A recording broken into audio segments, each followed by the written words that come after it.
At 70, Reba McEntire's heartbreak isn't history. It's still unfolding. The part that hits me hardest? Reports say Brandon Blackstock, just 48 and Reba's former stepson, died after a long illness in 2025. And long before that, March 1991 changed everything when a tour plane carrying 8 members of her band and crew crashed into the Santa Ynez Mountains. She wasn't on that flight, but the loss shattered her world. What would you do if your whole life changed in a single night? I keep asking myself that. I'm your host, and you're watching Golden American Legends. Today, I'm tracing how Reba turned pain into power without pretending the pain didn't exist. After weeks sifting through old People interviews and reliable reports, I kept seeing the same thread: grit, faith, and a voice that carried her through the darkest rooms. We'll start where it all began: Oklahoma dirt, church hymns, and a kid with a wide-open voice. Then we'll climb with her to the top of country music before that 1991 fall drops the floor out. We'll sit in the quiet after the crash, listen to the album that came from tears, and step into Broadway spotlights and TV sets she conquered later. And yes, we'll talk about the family love and the family losses that cut deepest. Stay with me, because the secret strength that kept Reba going is hiding in plain sight. Picture red dirt roads and a tiny church that smells like old wood and hymnals. That's where Reba grew up, born in October 1955 in McAlester, Oklahoma, singing in school, at rodeos, and anywhere an audience would listen. Her dad was a rodeo man and a fiddler, her mom a steady guide who put a guitar in her hands. By her teens, Reba was entering talent contests across Oklahoma and Texas, learning how to hold a stage with nothing but her voice and a steady smile. Life wasn't easy. Early family hardships taught her 2 things: lean into faith and lean into music. That pairing became her compass. I've seen this in so many country legends, but with Reba, it feels different, like the songs and the prayers were the same language. Our team even dug through small-town clippings from the 1970s and found mentions of a teenage Reba working county fairs and school gyms, building muscle the hard way, one song at a time. That grounded start matters.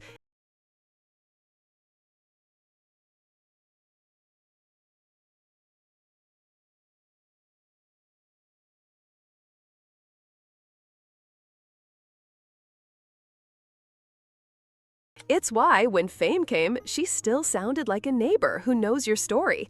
And it's why the next chapter, packing up that voice and heading to Nashville, felt bold, but somehow meant to be. From those red dirt roads, she was already on her way.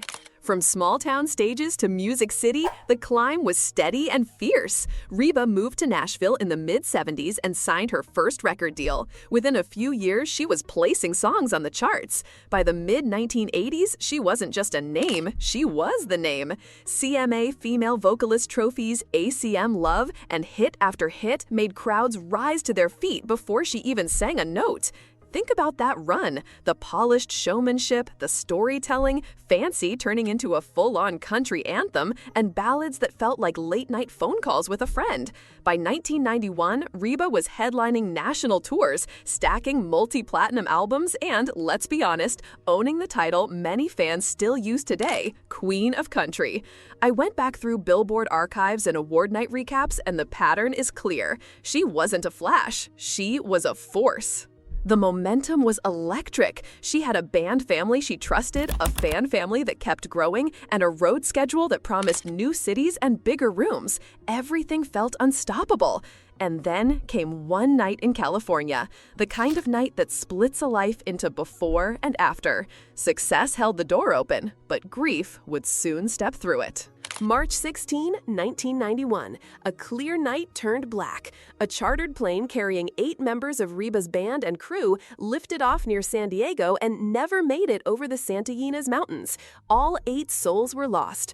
Reba wasn't on that flight, she was traveling separately, but the shock hit like thunder. The next morning, headlines were everywhere. Fans grieved, the industry stopped, and inside Reba's world, silence. I can't imagine that phone call. In later interviews, she said, "I didn't know if I was going to be able to continue."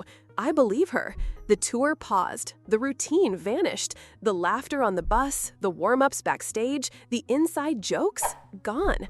People reported how completely the tragedy turned her life upside down. When you build a career on the road, your crew becomes family. That's who she lost.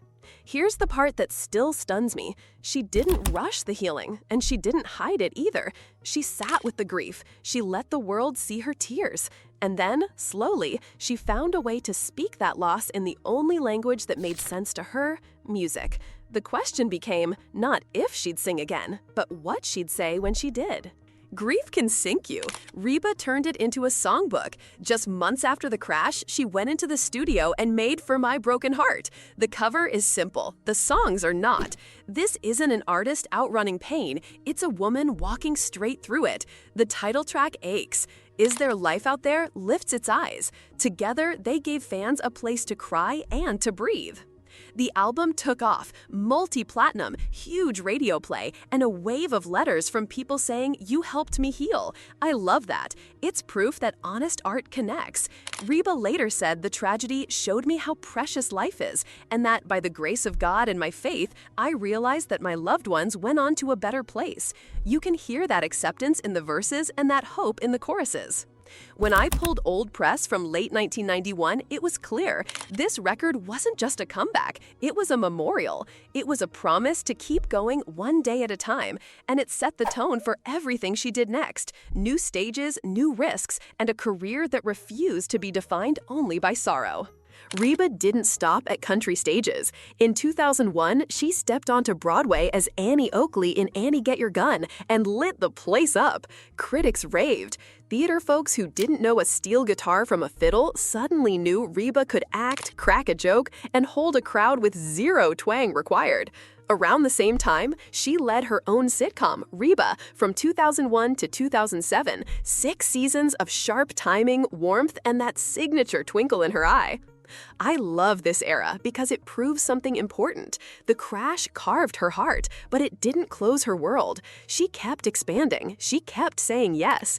Even years later, you'd see her coaching on The Voice, dropping new songs, and filling arenas. That's resilience without the bumper sticker. If you're into deep dive stories that connect the art to the life, hit subscribe.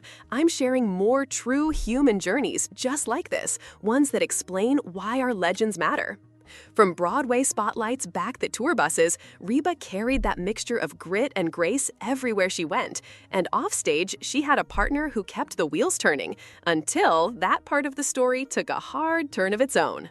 Offstage, she built a home team. Reba married Narvel Blackstock in 1989. He wasn't just her husband, he managed her career and played a huge role in the machine that kept the music rolling. In 1990, they welcomed their son Shelby.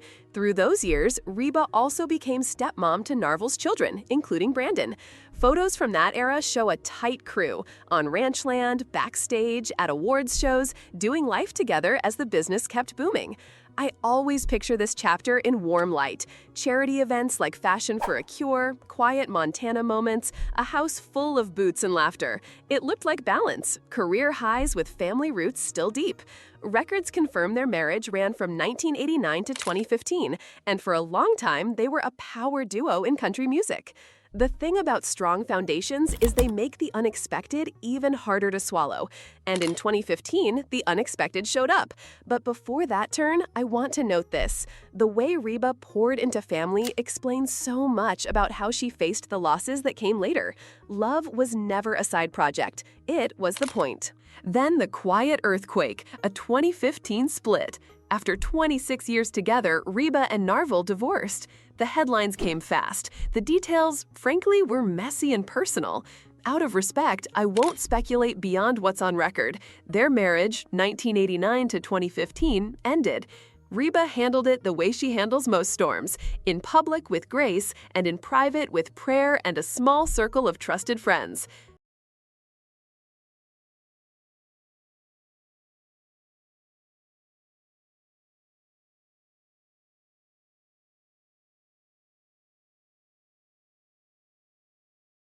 She focused on Shelby. She kept working. She put one foot in front of the other and let the songs say what the press releases never could. Fans heard new shades of hurt and hard-won forgiveness in her later music. I hear a woman choosing dignity when the world wants drama. Heartbreak doesn't always arrive as a headline. Sometimes it's the quiet after the papers are signed. But that quiet can grow a different strength, and Reba found it. When I look back over interviews from those years, I see someone who refuses bitterness, who keeps inviting hope back in, every morning, every show, every encore, which is why what happened next hits even deeper. In the silence, faith spoke loud. Reba has said many times that she leans on God's grace and a one-day-at-a-time mindset. You see it in the way she shows up, on stage, in rehearsals, greeting fans with a hug that lasts a second longer than required. I've watched clips where she sings For My Broken Heart, and you can see the tear that almost falls. Then she smiles. That's the balance, honest pain and stubborn hope. Friends say she prays, journals, and keeps close to the people who knew her before the neon lights. That tracks with everything I've read. In one reflection, she put it so simply: loss taught her life is precious. Faith told her loved ones went on to a better place. That belief doesn't erase grief, it gives it a frame. I try to practice that myself. Let hard things make you softer, not smaller. And for Reba, that quiet strength became a steady drumbeat underneath every new chapter, which leads to the hardest news of all, the kind that knocks your breath out even when you think you've learned how to breathe again. This year brought a fresh wound. Multiple outlets reported that Brandon Blackstock, Narvel's son, Kelly Clarkson's ex-husband, and Reba's former stepson died on August 7, 2025, at 48 after a private years-long cancer fight. Clarkson had hinted earlier that the father of her children was ill. Brandon leaves behind 4 children and a family web that includes people who love him across 2 households. For Reba, he wasn't former anything. He was family. The tributes were quiet and raw. Reba didn't rush to speak, but when she did, reports say she called him "my son forever." That line stopped me because it shows how blended families really work, by choosing each other day after day, long after papers and last names change. There's no easy pivot from this. Grief is greedy. It tries to take the color out of every memory. But Reba has met loss before. She knows how to carry it while still singing. And the way fans responded, messages, candles at venues, moments of silence in crowds, proved the bond she built over decades. The next step after a loss like this is the same as the first one after 1991. Breathe, pray, sing, repeat. And still, she shows up. At 70, Reba is out there, touring, booking big rooms, smiling with that half-tilt that says, "We're gonna get through this together."